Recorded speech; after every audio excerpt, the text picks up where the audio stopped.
Hello and welcome to the the Unscripted podcast, the official Michigan State podcast of the Field of 68. I am your host, Carter Elliott. As always, I have my co-host. I don't like to call him a co-host too. I feel like that you're beneath me. You are my host in arms, Gregory Waddell. Greg, how are we doing today?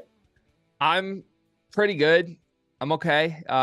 You're great. Shut up. You're great. You're great. For anyone who doesn't know and doesn't follow Greg on social media, this man is great right now. Okay. If he says he's good, he's lying to you. You're great right now, are you not? It's been a good couple days. Okay. But I feel for our Michigan State listeners. I feel for our Michigan State watchers. I mean, that game was insane. We're going to talk about it, but just know that in the time it took us to collectively monologue this introduction, the McCaffrey brothers and Peyton Sanford just hit 5 combined threes and stormed back from down 13 to take a lead. So let's get into it, Cart. Okay. No, we're going to get into that, but we actually haven't had an episode since our Indiana previews. So I do want to touch on that. We're going back to Indiana first after this game. We're starting with Indiana. Just really quickly, Okay. It was a great game. First game back in the Breslin Center since the massacre. I mean, since the tragedy. Like it was a high intensity, high emotional game. And we got a really big win against a really good Indiana team, top 15 in the country. They've been playing some of the best basketball in the country, I think, in the new year at least. So it was a really good win, a dominant win. Trayce Jackson-Davis didn't really necessarily have his best stuff. I mean, when I say not his best stuff, he had like 19 and 10. But, that's for Trayce Jackson-Davis, that's kind of a lighter game, I guess, at this point. So made it tough on him, had some pretty good moments in that game. So I just want to touch on that being a great game for Michigan State. Michigan State's backcourt played phenomenal. Tyson Walker was unbelievable. AJ Hoggard chipped in 22 points himself. So, I mean, anytime you have your backcourt combining for 45 points and 9 assists, Michigan State's going to have a great chance to win basketball games. So we will get on to the Iowa game quickly, but do you have any Indiana takeaways that you want to touch on real quick before we get into Iowa? Definitely. I think a lot of my takeaways actually apply to both games. And I think situationally, the way we talk about Iowa is going to have to be different given the result and just the quote unquote meltdown that was the end game of that game. However, I think Michigan State, their last really 3 games, you could go back to the Michigan game. And if you want to go beyond that, the Ohio State game, even before that, I think Michigan State's playing great basketball right now. I thought in the Michigan game, like Izzo said this, they played 37 minutes of really good basketball. And then the final 3 minutes sort of just fell apart. You could say the same thing happened in Iowa. I mean, Michigan State was absolutely unbelievable. That was the best offensive performance I've seen from Michigan State in years against Iowa. Indiana was a complete performance on both sides of the ball. They were really, really good offensively. They were really, really good defensively. Like you said, they limited Trayce in a way that not a lot of teams have been able to do that. I think the biggest takeaway specific to the Indiana game for me would just be that when you get that kind of play from both guards, from both Hoggard and Walker, I mean, what's Michigan State's ceiling at that point? A Final Four team, right? If you get 22 points from Hoggard and 23 points from Walker on 15 for 24 from the field combined, I don't know what teams are beating Michigan State, but the problem is that doesn't happen often. I think I tweeted right after the Indiana game, like, one of my biggest thoughts is just like Michigan State goes as AJ Hoggard goes. And that's a terrifying proposition, in my opinion, for this team, because I don't think he's the guy that can play 6 straight good games, let alone 2 straight good games. So I don't know. It was really interesting. Give them credit. They won in the fashion they needed to too. Like I thought everyone in that gym obviously needed just some happiness and the moment of celebration. And for Michigan State to respond the way they did from being down early in that game too, incredibly impressive. Speaks to the poise of the team, how special these players are individually, mentally. And it was good to see them get a win. Yeah, for sure. And I know a lot of people, like when I'm talking to people or just asking people in general, like asking them how this Michigan State team goes. And a lot of people say Tyson Walker, like this team goes as Tyson Walker goes. That's not really necessarily the key. I think you really kind of hit it on the head. I think this team really does go as AJ Hoggard goes. And that's a scary proposition, like you said, when that's not your most consistent player. Because if this team went as Tyson Walker goes or as Joey Hauser goes, we're winning a lot of basketball games because those are our most consistent players. AJ is just so up and down, and it's just I think we got to go back to first episode of Unscripted. What are we trying to do? We're trying to find the middle.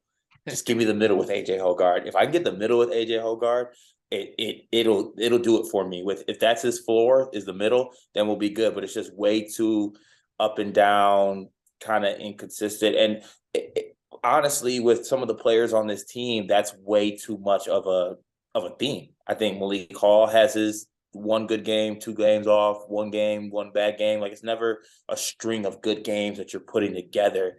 And I don't think we've seen that this year with this team. The only thing we've seen really is Tyson Walker being pretty consistent and Joey Hauser being pretty consistent. So we're running out of time to kind of find that middle and find that consistency. But the thing is, we've seen that it can happen. Like, we've seen what this team looks like when you have AJ and Tyson both doing well. So how we unlock that, how we have that as a theme going forward, I guess is kind of what we're going to have to see. But if anything that's happened this season is indicated what we're going to see moving forward, I don't really think I want to hold my breath as far as if we're going to get consistent both backcourt players playing really well. Yeah, that's the thing that's interesting to me. Through the 3 years that you and I have had this podcast, 2 of Unscripted, but 3 years we've really talked Michigan State basketball every single game, every single week, etc. The last 2 years, the whole story of the season to me was the decisions that Tom Izzo was making. Who's in the game? What are the rotations? Is it the right guys? Is he pulling the right strings? This year, I don't think that's the story at all. I think Tom Izzo's pulled all the right strings for the most part. And you can nitpick at, should we switch the center? Fine. We've talked about that. Maybe you bench Mady Sissoko. I don't know. Maybe he will down the stretch. No idea. But for the most part, I don't think there's really any problems with the way he's played guys this year. He's had his best players on the floor. And it's weird. It's a weird feeling for me going into March being like, well, Michigan State could be really good if, and the answer is not Izzo just plays his center 30 minutes like it was with Marcus Bingham, right? Now it's just Michigan State could be really good if AJ Hogard does good. That's not on Tom Izzo. That's not on anybody else on the Michigan State roster. That's on AJ Hogard. And that makes it really scary, like I said, because I just don't think AJ's that guy. Last thing I would just say in the context, for people that do think this team goes as Tyson goes, my pushback on that would be Tyson's your best player. He's going to be an all-conference Big Ten player. Joey Hauser's your second best player. He's probably going to be honorable mention at worst, all Big Ten. Both those guys are awesome. They're super efficient. And even on their bad nights, they do what they do. They're going to get you double-digit scoring. They're not going to lose you a game with the way they play basketball 99% of the time. AJ Hogard leads this team in usage, 7% higher than both Hauser and Walker. The ball is in his hands more than anybody because it has to be. AJ serves no purpose out there if the ball's not in his hands. And when AJ's brilliant, he's the best passer in the country. We know that. His assist rate's absurd. But when AJ is not brilliant, he can be really horrible. He can throw the ball out of bounds. He can miss shots. He can miss free throws. He can take dumb shots. He can let his body language affect this game. He can stop playing on the defensive end. So it's weird because they're in a spot where you can't even take AJ Hogard out of the game. There's not a solution to Michigan State that's when AJ's bad, oh, we'll go to Pierre Brooks. It's just truly going to be, can AJ find himself in the stretch run? And me personally, I would bet against that. He might have one great game, but I don't think he can have 2 in a row. Here's one reason I'm not going to bet against that, because I think that if anything, you want to point out what AJ does, at least for the most part. Obviously, you're going to be able to find some games where probably you can debunk this theory. He's a guy who I think shows up, or at least wants to show up for big games. And I don't think there's any bigger games than, March Madness. So that'd be the one thing that I kind of push back on that theory. I'd also think it would really help if AJ kind of realized he doesn't have to score 20 points. We don't really need that. It's just when he has bad games, they're bad. For what he did, I mean, he got a lot of his points in this Iowa game at the free throw line, but he was 1 for 6 from the field. I think he started the game off with 3 turnovers before we could even get the game going. turnovers were a huge issue with the whole team, honestly, in the first half, which kind of kept us from blowing this game open even more than it should have been. But it's just having to keep it simple, find the middle, whatever term you want to use, would just do wonders. Yeah, with AJ, but who knows if that's going to happen? Like you said, you wouldn't hold your breath on it. I guess it's kind of just a wait and see moment as of now. But as we kind of get into the Iowa game here, I mean, if I read you off just the stats of this game, I don't think you could really understand how he loses this basketball game. And I honestly find it hard to even explain to people how he lost this basketball game. It was an anomaly, whatever once in a million lifetime cliche metaphor term you want to use is kind of what happened to us. I mean, we had a career high 31, I believe it was, from Tyson Walker. We had Jay Nakins with 21. I mean, everything was hitting for this team. Joey Hauser was hitting. I think we shot around 60% from the field, like something crazy from three. I mean, everything was going. Everything was going well. Iowa was in shambles. Fran's getting technicals. Fran is having stare downs with referees. Everything was going well. We were up comfortably. I think I saw on the ESPN predictor of games that it was a 99.8% chance that we would win that game with around a minute or something left, minute 30 maybe. And God forbid that 0.2% really came back to just bite us in the absolute ass, because we didn't even cause what happened down the stretch. I mean, your tweet pretty much summed it up after the game. Like, we didn't have any turnovers down the stretch. We missed one free throw, which I guess came back to bite us, 2 free throws maybe. But we did everything we needed to do to win this game on the surface. Obviously, there's some breakdowns that I was able to see kind of looking back on it as far as rebounding, switches, things like that. But those also happen in basketball games. But I don't know if I could truly explain what happened in the last part of that game. I don't know if you want to take a shot at it, but it really was just an anomaly, and it hurt. And I'm still hurting as I'm recording this podcast. Oh, that one's gonna sting for like a year. Let's be honest. Like forever. That's one of those, forever. That's one of those losses. It's one of those losses you don't shake off. Like, I don't expect Michigan State fans to ever come to terms with it. It was so absurd. I do think we need to remind ourselves, and it's easier for me to say this as someone who doesn't live and breathe Michigan State basketball, but like, this is part of why the game of college basketball is so loved and so absurd, is because like sometimes shit like this just happens, right? Like, sometimes a team just snatches a game out of nowhere and there is no explaining it. It's happened with Michigan State teams before in a positive way. Certainly this is one of the worst losses just objectively you could ever imagine in how the game went. It makes no sense. Michigan State played stellar. That was the best offensive performance I've ever seen from a Michigan State team ever in my life. I genuinely can't think of a better one. I mean, every single guy, you can go down the list, played fantastic ball offensively. I have no complaints. And if you want to nitpick the end game stuff, I think you could. Like, you could say, oh, why didn't they foul up 3? We should have a separate conversation about that, honestly. If you want to do in this episode, that's fine. You could say, like I tweeted out, they really didn't make a lot of mistakes. I still watched it back, and I don't think they did. There was the one Malik Hall turnover. There was a couple like free throw missed box outs, but for the most part, like, if you expect a team, or if you read in a book that a team came back from that many points with that little seconds left, normally the answer is like, oh, we handed them the ball, and then we handed them the ball again, and then someone took a shot with 20 seconds on the shot. Like, that wasn't happening. Michigan State went to the free throw line and hit a ton of free throws over and over and over again until the very final one. Like, the margin of that happening with how many times they went to the free throw line is just so improbable. It still doesn't make sense to me.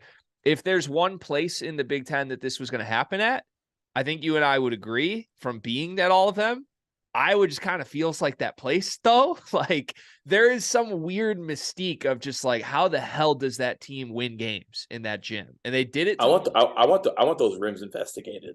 Soft rims, man, right? Like, anything you throw up goes in. Maybe I can't believe me and you went to Carver and didn't get a shot up. That's on us. Right.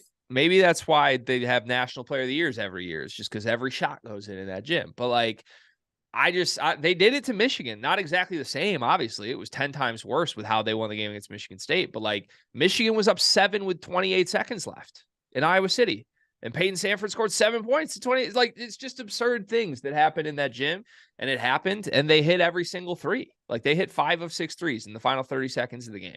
Yeah. I don't know what the hell you do. And it really wasn't all Sanford either. Like we were getting like Connor McCaffrey threes. Like I've seen Connor McCaffrey airball at least 7 3-pointers as I've watched Iowa basketball this year, and awful misses. So the one that got me, Cart, I was watching, like Connor hit a couple early in the run.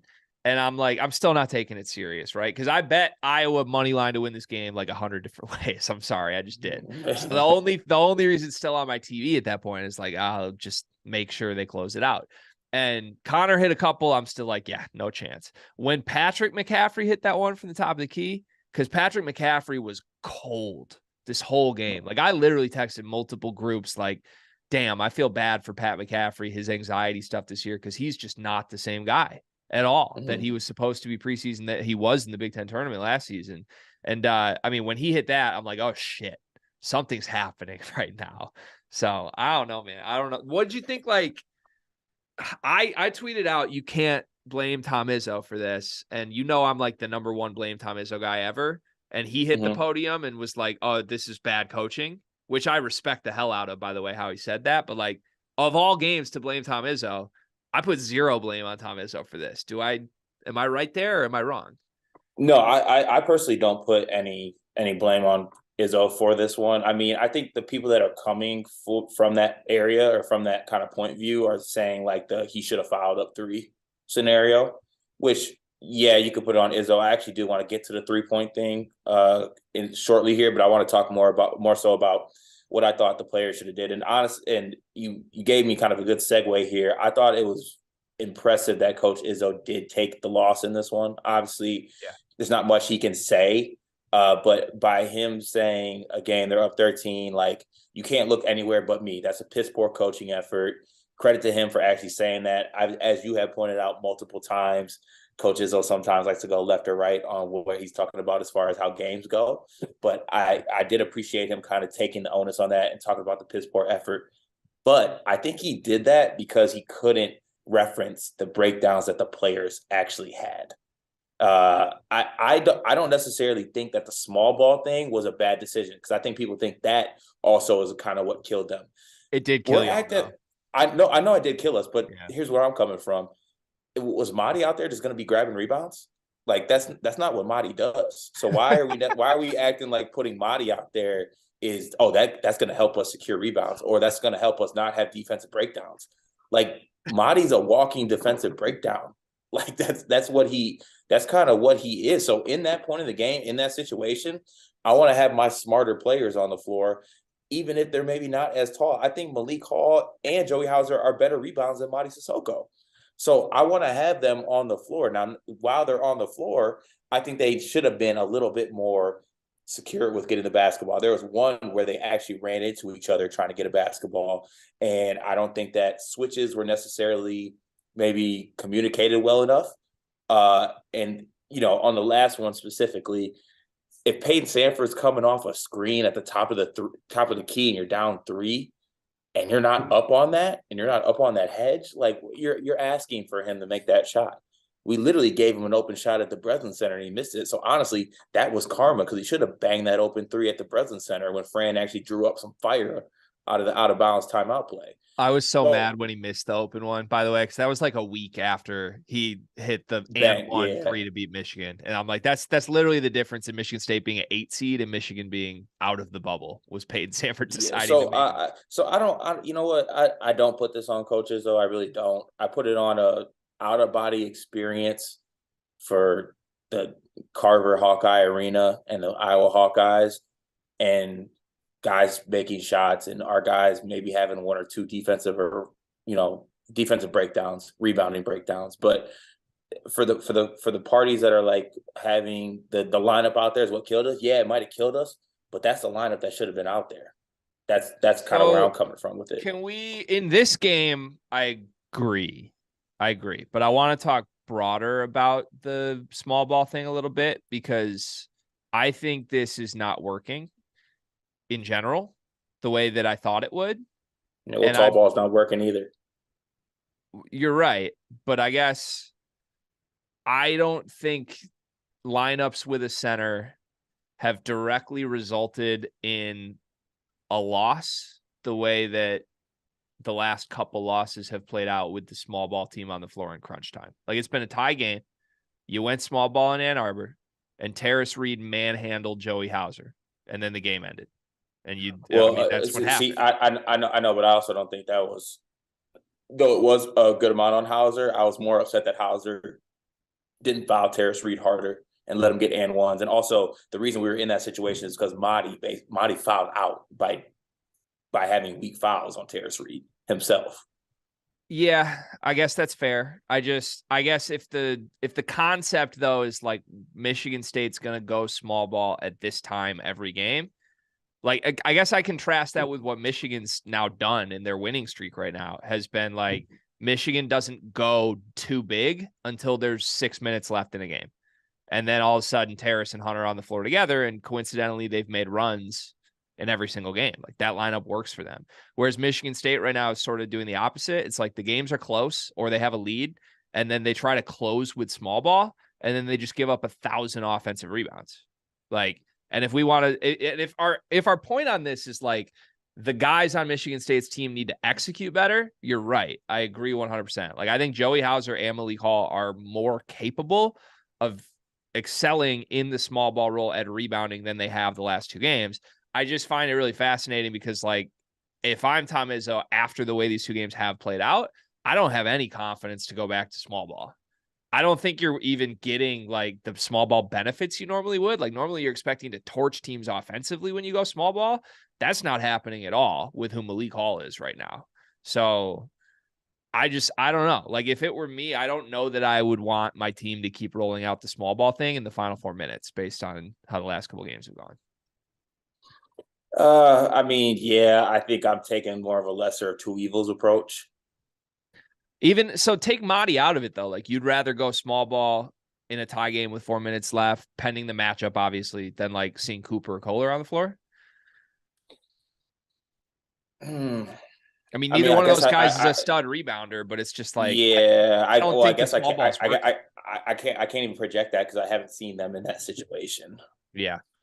But I mean, I guess we're looking back to like the Michigan game. Like, do you think the outcome of that game is different if we go like Cooper Kohler at the 4 or Cooper Hall, Cooper Hauser? It would probably be Kohler Hauser, like either, interchangeable kind of. I think, I mean, I don't know how the matchup stuff works like that, but I guess like looking back on it, revisionist history style, I feel like you could have put Joey on Hunter and gotten away with it a little bit. You need somebody who can bang with Terrace, though. Like, putting Joey one-on-one with Terrace is what lost them that game, in my opinion. And we can say like, oh, Joey should have fouled harder. Are we sure that Joey could foul harder? Like, yeah. Okay, maybe. Terrace has actually been making his free throws lately, so I don't know. Maybe that goes from a 12-point game to a 6-point game in that case. Like, he's still getting the line. So I don't know. In this game, to me, like, I just don't know. Like, after how many offensive rebounds did they need to see before they did try something different? Like, I looked up the number and I tweeted it out. It was like, I think double-digit offensive rebounds in the final 3 minutes of the game that directly led to 15 points. Like, over half of the points Iowa scored in the final 4 minutes came on an offensive rebound. Like, so we can say it was out of body shooting. I just don't know who off the bench is coming in to solve those rebounding problems, to be honest. Yeah, maybe it really is nobody. But I would think Marty or Carson are a little better than whatever's happening with Malik right now. I don't know. Maybe not. Maybe I'm wrong. Yeah. Can we comment on Malik real quick? Yeah. Because I actually feel bad kind of criticizing because he's not healthy. He really isn't. Like, you can tell. And it's kind of, it hurts to see, to be honest. He's not, I mean, he's had like his moments. The dunk was there at Michigan, but I just don't think he is even close to like 100%. He's at like maybe 75. Yeah, he's just not the same guy. I mean, imagine a couple of years ago when I mean, we were begging for more Malik Hall in place of Joey Hauser. And now it's like, okay, you want them to play together, but like Joey is just so good and so solid every single game. Malik is not that right now. And it's because of health. It's nothing else. It's sad. I feel really bad for him.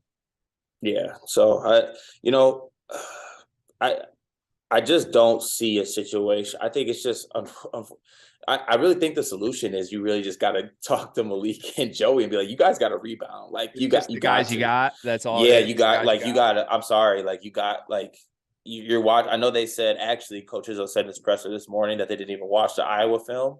They kind of just like were like, that. Let's throw that away. Let's get rid I of watched the that. Iowa film. I've watched the Iowa film a couple of times. I just want to throw that out there. Yeah, I'm glad. I'm very glad for you that you did. But I truly think the solution is literally just going to Joey and Malik. Like you guys got to grab. You guys got to rebound. Yeah, I just think that's going to keep happening. Which I guess I don't know. Maybe that's kind of when we look back on the season and we write the story. That's 2 times now. If it happens a third, then we start looking at other things. Then when we look back at the season, right? When we read the written summary of what the 2023 Michigan State basketball season was, I feel like a big underlying theme will just be, yep, it kind of was what it was. Like at a certain point, the center spot, we all just had to accept, like, yeah, these guys are who they are, and this is not going to change this season. Oh well. So let's try small ball. Like now we're doing the same thing with small ball. It's like, okay, these guys aren't great rebounders. Like if the season hinges on Joey Hauser being able to not mess up rebounds, like, and he is a good rebounder. I don't mean that in a slanderous way, but like, it's not like he's the most physical guy ever. So if he's out there and he's the only big, like it's a scary proposition is all I'm saying. And I think we're still getting used. I still think we're getting used to playing small ball though too. Probably. I mean, the team only plays 6 guys. They should be pretty used to it by now. Well, we haven't had Malik Hall for a good part of the year, and we haven't been able to go small ball as much as I think we would have wanted to. Okay, yeah, that's fair. I also think teams know that though. Like I think it's now probably the top of the scouting report is like we can kill this team on the offensive boards. Which is crazy to me because we didn't get killed on the offensive glass against Indiana, who's one of the best rebounding teams in the country. Yeah, that's true. So I could point to games too that we have actually been able to rebound pretty well or kind of rebound with people. So, I mean, I don't know. Is the whole season just going to be us just like talking back and forth and ending with yep, that's our team. I don't know. That's kind of the thing I'm saying is like in past years, it was very easy to be like, they need to be doing this. There's this higher ceiling. Why isn't it unlocked? Like this year, aren't they just kind of who they are? Like, I do think this Michigan State team could be better. I think they could have won a couple more of these close games, but like for the most part, like middle of the pack Big Ten team is what we expected and what they are based on talent. And like I said, I don't blame Izzo for the Iowa loss at all. I thought he pulled the right strings and the players just didn't do the things they needed to do to win. So what do you do? I mean, two things is the coach maximizing and getting the most out of the roster and the players that he has. I'll give Izzo a check mark for that. 2 are, for the most part, players on the roster playing up to their ability and kind of playing to their level. Yeah, I mean, the players kind of are. So, yeah, so it's like if you're looking for a shoulder shrug from me. This comes back to the top of the episode. If you're looking for what's going to change, I guess it's one of 2 things. Either Jaden Akins like really emerges and goes like, all of a sudden he transforms into a different dude the final month. That could happen. Jaden Akins was awesome against Iowa, by the way, as was everybody. But like, I mean, he had some eye-popping moments in the half court, which are not where I typically expect Jaden Akins to excel these days, that are like, oh, you see the potential. That's one. And thing number 2 is just AJ. If you got a great AJ Hoggard game every single game, it's a totally different team. So maybe there's still hope that one of those 2 things happens and it swings things. But yeah, I think what's more likely is this team is who they are. And then the criticisms come back to like, oh, what could have changed? What could have changed was the roster building before the season. It could have happened. And that'll do it for now. No, you're right. You're right. I just don't want to get into roster stuff right now. Okay. If you don't mind. That's fair. One battle at a time. I want to end this episode with a simple question for you. Advocate of fouling up 3. I'm not. Okay. If you're Tom Izzo, if you're in Tom Izzo's shoes in that Iowa game, are you fouling in that situation? Yes. And I say that as a non-advocate of fouling up 3. I think there's situations, right? Like flipping this to the other crazy results from the weekend, like the Hunter Dickinson shot. I don't think Wisconsin should have fouled up 3 there, in my opinion. Like there's too little time on the clock, and you're honestly not that worried about Michigan's center banging an NBA 3, right? For this one, like you pretty clearly can tell what I was trying to do. They're trying to get the pitch back to Peyton Sandford. They're trying to run the Chris Jenkins Villanova play. That takes 5 seconds to line up. That's a perfect opportunity. Like when Connor McCaffrey's going to go do the pitch, all you do is run into Connor McCaffrey. And then he's at the line. So I thought, I think that's set up for what they should have done. Given how many threes were made, they probably should have done that. But in general, my take on fouling up 3, I don't think it's nearly as clear-cut black and white as people make it to be. And it really pisses me off when like people on Twitter are just like, this is so stupid. And they clip every buzzer beater. Like nobody goes out and clips the games where teams don't make the buzzer beater in favor of not fouling up 3. Like, oh, look, this is why you don't foul up 3. Like, it's stupid. Of course, if you only show buzzer beaters, it's going to look like you should foul up 3 every single time. The truth is, and I know this from coaching at a very small level in these situations, there's a time and a place to foul up 3. And this game in Iowa City, where they've just made 4 straight threes, and it's pretty clear you know what they're going to do, was a good time to foul up 3. But in general, it shouldn't happen every single time.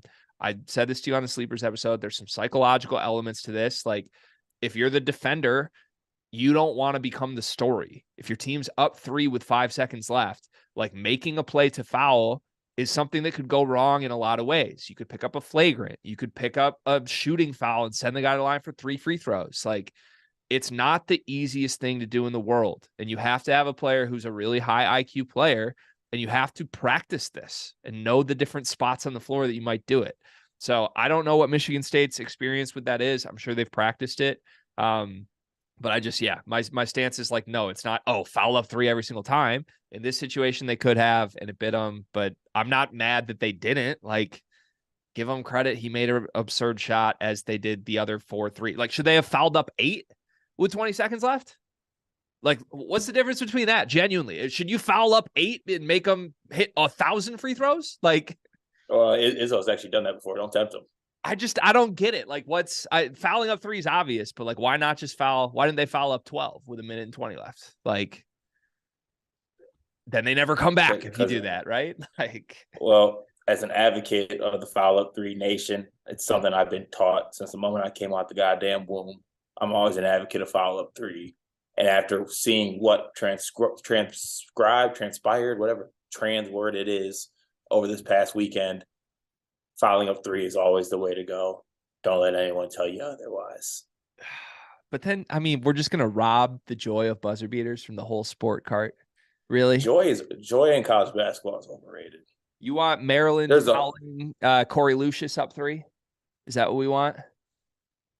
Like, yeah, I also want Corey Lucius not doing a couple other things that he did. But to end this episode, I just want to say that we got 2 winnable games coming up, I think, even though Nebraska has been playing well.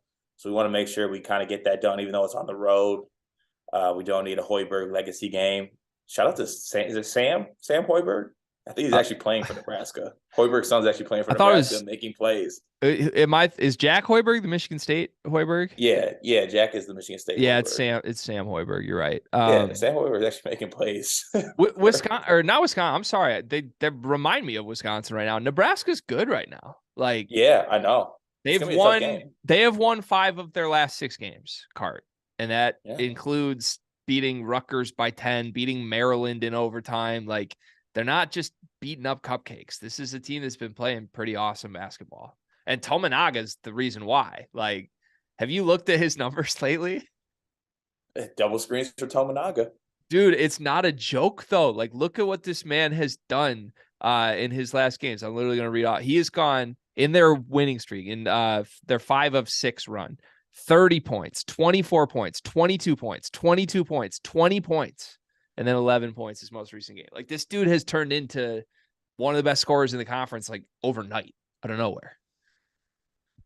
Great. So I can't wait to see that 30 ball he's going to have, and Derek Walker having 20 and 20. And then we end the season at home, senior night against Chris Holtman. I have no fear of Ohio State. I still don't care what they did to Illinois. Ohio State strikes zero fear into me. But with that, that'll kind of bring us into the Big Ten tournament. And then I'm sure we'll have another episode between now and then where we kind of talk about where we're going to be in that situation, kind of where we'll be seated. Do you need Nebraska? Can we talk like what this week means though? Like you're going to beat Ohio State. That's obvious. But like if you lose to Nebraska, are you in? You're in, I think, right? We're on the right side, but we're closer to the bubble than we'd like to be. Yeah, I think you're in unless you go 0-2 this week. But like, let's just say disaster struck.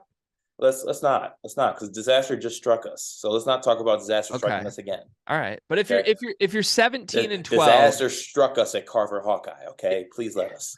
If you're 17 and 12 coming home from Lincoln, Nebraska, then Ohio State's a must-win game, right? That's at least fair to say. Like, yes, the situation would be you cannot lose to Ohio State and make the NCAA tournament if that happens. Yes. Okay. Yes.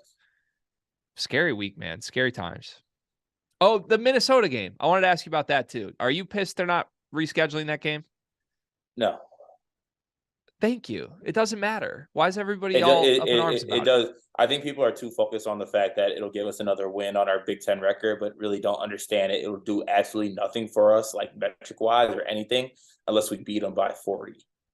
It does nothing in the Big Ten standings either. Like, unless aesthetically, you get a free win.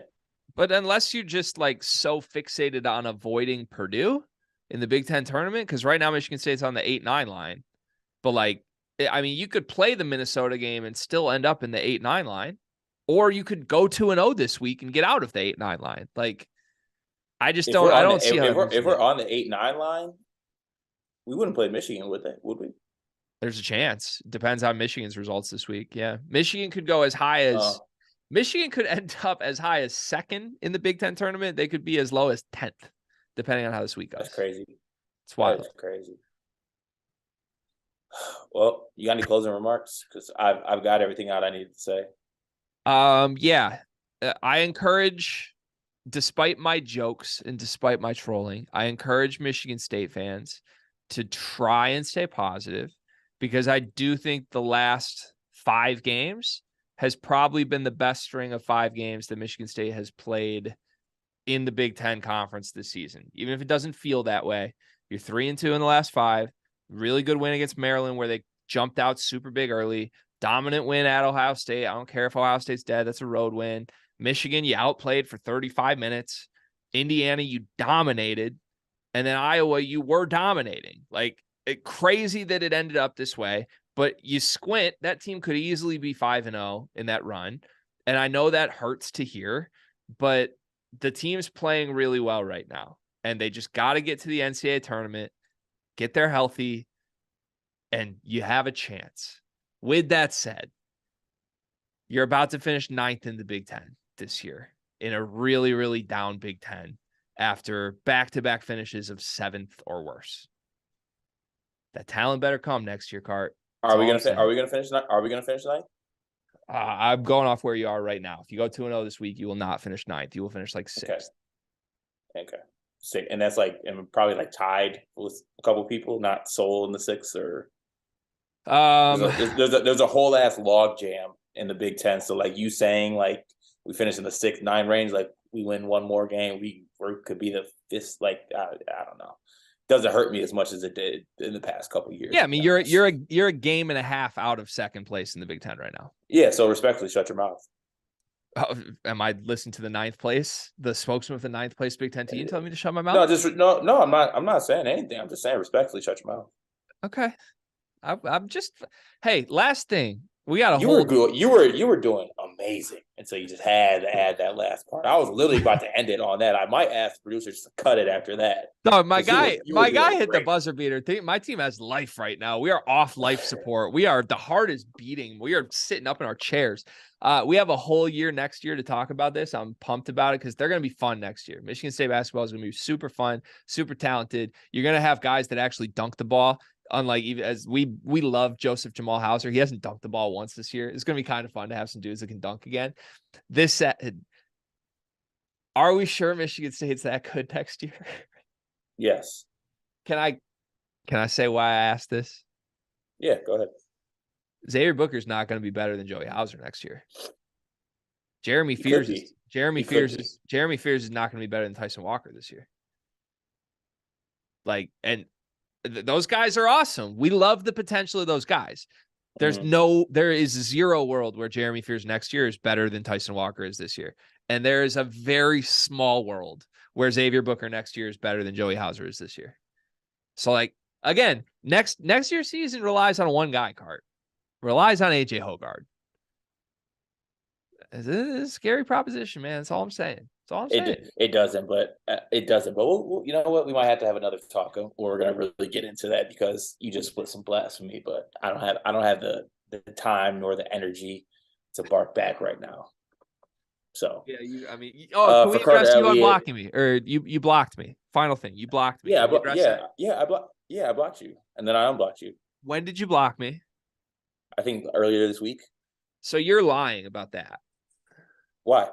Because you're a liar, number one. We know that you lie. I also lie from time to time.